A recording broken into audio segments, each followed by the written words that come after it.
Hi all, ഇന്ന് ഞാൻ വന്നിട്ടുള്ളത് നല്ല പെർഫെക്റ്റ് ആയിട്ട് എങ്ങനെയാണ് നമുക്ക് പഴം പൊരിച്ചെടുക്കുക എന്നുള്ളതാണ്. അതിന് മെയിനായിട്ട് ഞാൻ യൂസ് ചെയ്തിട്ടുള്ളത് ഒരു കോഴിമുട്ടയാണ് കേട്ടോ.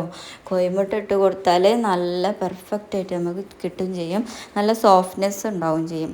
അപ്പോൾ അതിന് വേണ്ടിയിട്ട് ഞാനിവിടെ 4 പഴം എടുത്തിട്ടുണ്ട്, ഒരു കോഴിമുട്ട എടുത്തിട്ടുണ്ട് കേട്ടോ. അപ്പോൾ ഇത് തയ്യാറാക്കാൻ വേണ്ടി ഒരു ബൗളിലേക്ക് ഞാൻ 1 കപ്പ് മൈദയാണ് കേട്ടോ ആഡ് ചെയ്ത് കൊടുക്കുന്നത്. പിന്നെ ഇതിലോട്ട് മധുരത്തെ ബാലൻസ് ചെയ്യാൻ വേണ്ടിയിട്ട് 1/4 ടീസ്പൂൺ ഉപ്പ് ചേർത്ത് കൊടുക്കുന്നുണ്ട്, ഒരു പിഞ്ച് മഞ്ഞൾപ്പൊടി ഇട്ട് കൊടുക്കുന്നുണ്ട്. പിന്നെ ഇതിലോട്ട് കുറച്ച് 1 ടേബിൾ സ്പൂണ് അരിപ്പൊടി ഇട്ട് കൊടുക്കുന്നുണ്ട്, 1 ടേബിൾ സ്പൂണ് ഫുള്ളില്ല കേട്ടോ.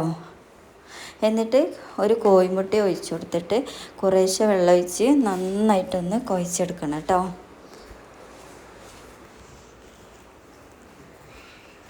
അപ്പോൾ ഇതാ എൻ്റെ മാവ് ഇവിടെ ഏകദേശം സെറ്റായി വന്നിട്ടുണ്ട്. അപ്പോൾ ഞാൻ ഇതിലോട്ട് പഞ്ചസാര ആഡ് ചെയ്യാൻ വിട്ടുപോയി. ഒരു 4 ടേബിൾ സ്പൂൺ പഞ്ചസാര ഇട്ട് കൊടുത്തിട്ടുണ്ട്. അങ്ങനെ എൻ്റെ ബാറ്റർ ഇവിടെ സെറ്റായി വന്നിട്ടുണ്ട്. അപ്പോൾ ഇതിലോട്ട് ഞാൻ 1 ടേബിൾ സ്പൂൺ എള്ള് ചേർത്ത് കൊടുക്കുന്നുണ്ട്, അത് കാണാനുള്ള ഭംഗിക്ക് വേണ്ടിയിട്ടാട്ടോ. പിന്നെ ഒരു 1/4 ടീസ്പൂണ് സോഡാപ്പൊടി ചേർത്ത് കൊടുത്തിട്ട് നന്നായിട്ടൊന്ന് മിക്സ് ചെയ്ത് കൊടുത്തിട്ടുണ്ട് കേട്ടോ. അപ്പോൾ ഈ ഒരു തിക്നെസ്സിലാണ് നമുക്ക് ഇവിടെ ബാറ്റർ കിട്ടേണ്ടത്. അപ്പോൾ ഇതാ ഏകദേശം നല്ല വലുപ്പമുള്ള പഴമാണ് കേട്ടോ. അപ്പോൾ ഈ ഒരു രീതിക്ക് നമ്മൾ കട്ട് ചെയ്യുകയാണെന്നുണ്ടെങ്കിൽ നമുക്ക് ഹോട്ടലിലൊക്കെ പഴം പൊരിച്ചെടുക്കുന്ന ആ ഒരു വലുപ്പത്തിൽ നമുക്ക് കിട്ടും കേട്ടോ, ഇങ്ങനെ ചെരിച്ച് പിടിച്ച് കട്ട് ചെയ്താൽ. അപ്പോൾ എൻ്റെ ചാനൽ ആദ്യമായിട്ട് കാണുന്ന കൂട്ടുകാരാണെങ്കിൽ ഒന്ന് സബ്സ്ക്രൈബ് ചെയ്ത് സപ്പോർട്ട് ചെയ്യാൻ മറക്കരുത്.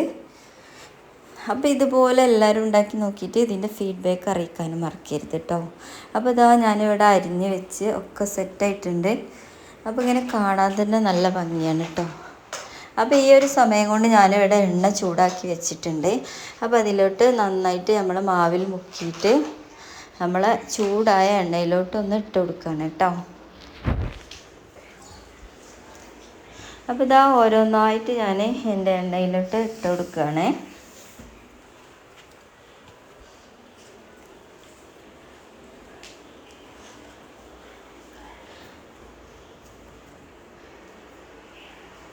അപ്പോൾ ഇതാ ഏകദേശം നന്നായിട്ട് പൊങ്ങി വന്നിട്ടുണ്ട്. അപ്പോൾ ജസ്റ്റ് ഒരു പുറം വന്നതിന് ശേഷം നമ്മളിതൊന്ന് മറിച്ചിട്ട് കൊടുത്തിട്ട് നന്നായിട്ടൊന്ന് വേവിച്ചെടുക്കണം കേട്ടോ.